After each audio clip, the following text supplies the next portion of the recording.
Assalamualaikum teman-teman. Selamat siang.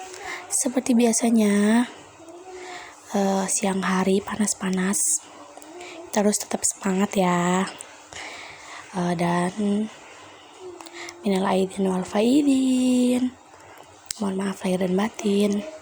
Di sini saya akan mempresentasikan hasil dari kelompok 9 yang bertangan saya Delia, Siti Prihatin-Ningsih, Kamelia Marwah, dan Sela Berliana Afkar.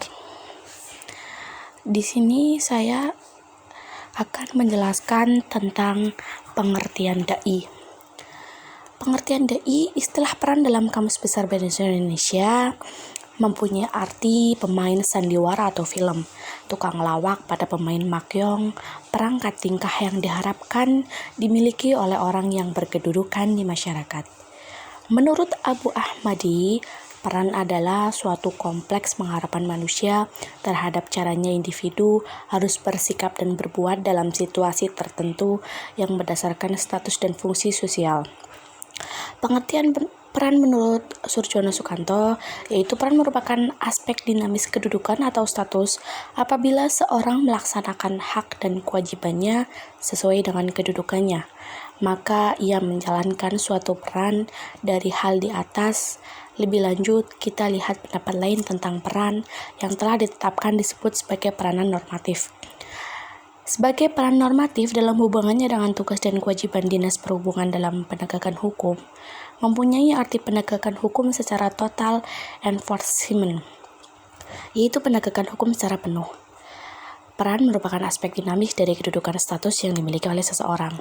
Kata dai berasal dari bahasa Arab, bentuk muzakkar atau laki-laki yang berarti orang yang mengajak.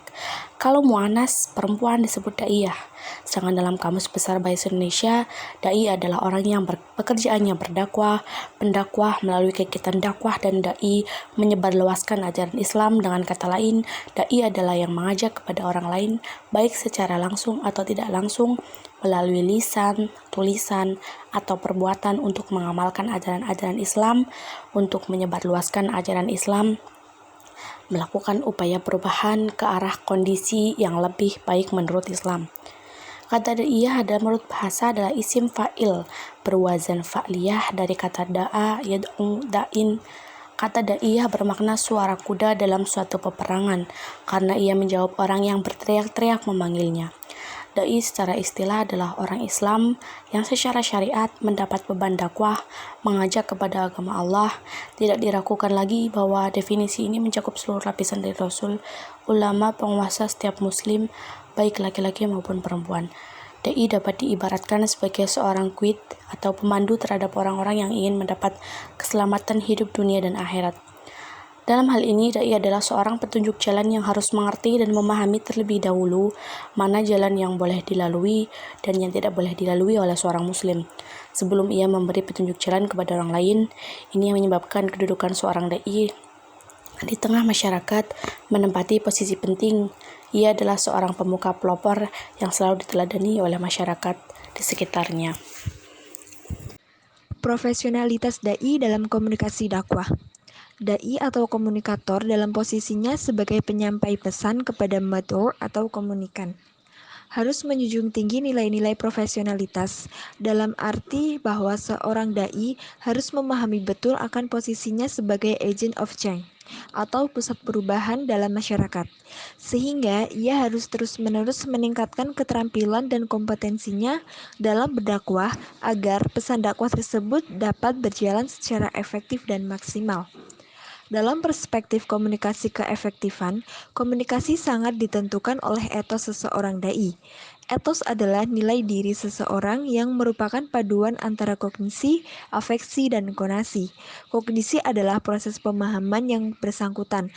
Afeksi adalah perasaan yang ditimbulkan oleh rangsangan dari luar, dan konasi artinya aspek psikologi yang berkaitan dengan upaya dan perjuangan. Keberadaan seorang dai dalam proses dakwah adalah salah satu bagian yang paling menentukan di samping bagian yang lain, seperti metode dan pesan dakwah itu sendiri.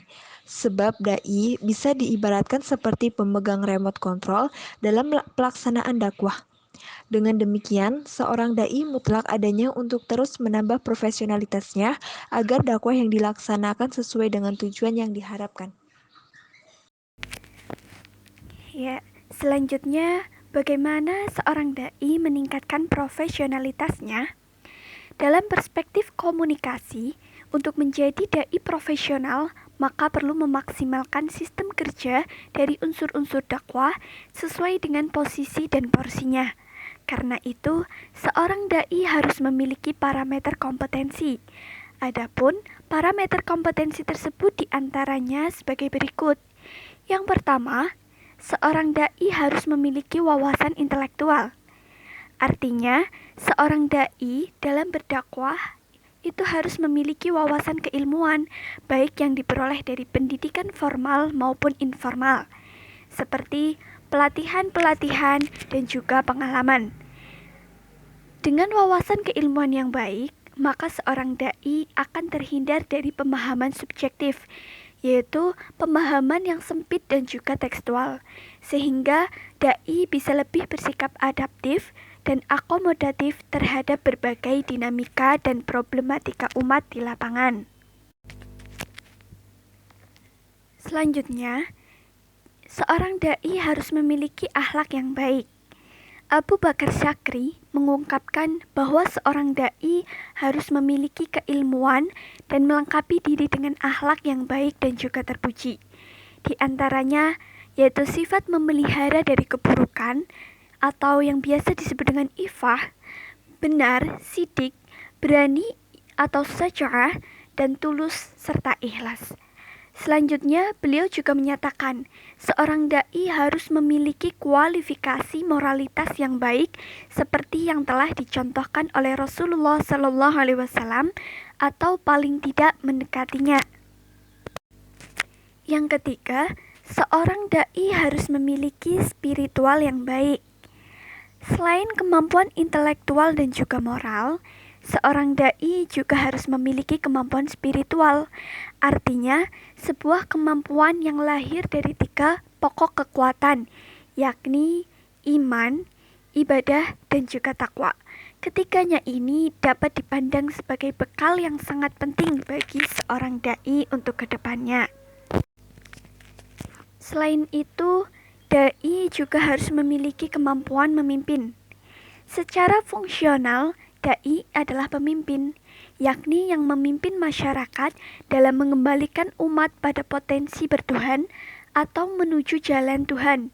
Oleh karenanya, seorang dai sudah seyogyanya memiliki sifat kepemimpinan atau leadership. Kepimpinan bagi seorang dai sebagai seni untuk mempengaruhi manusia yang merupakan kepandaian dalam mengatur orang lain. Dengan bakat dan keterampilan tersebut sangat berguna dalam menjalankan tugasnya bagi dai. Yang terakhir, dai dituntut untuk memiliki kemampuan mengelola organisasi dakwah. Pandangan Prof. Dedi Mulyana, dai dalam usahanya untuk memaksimalkan proses dakwah, maka ia harus memiliki kemampuan untuk mengelola organisasi dakwah yang meliputi kemampuan dalam menyusun program kerja yang jelas, strategis mandiri dalam artian tidak tergantung pada pihak lain, serta sekaligus dapat bekerja menjalankan operasional, peran, dan fungsinya sehingga dengan begitu akan terwujud sebuah etos kerja yang tinggi. Dalam konteks komunikasi, seorang dai disebut sebagai komunikator. Karena itu, dalam posisinya sebagai komunikator yang profesional, maka paling tidak dalam pemecahan suatu masalah secara garis besar, khususnya terkait sebagai perannya menjadi seorang public relation atau dai melalui beberapa tahapan dari proses manajemen seperti yang dikatakan oleh Allen H. Center dan Scott M. Catlip yang dikutip Danan Jaja. Ada 4 langkah proses public relation, yaitu yang pertama, dai dalam posisinya sebagai komunikator yang profesional adalah harus mampu menganalisis keadaan dan kondisi umat.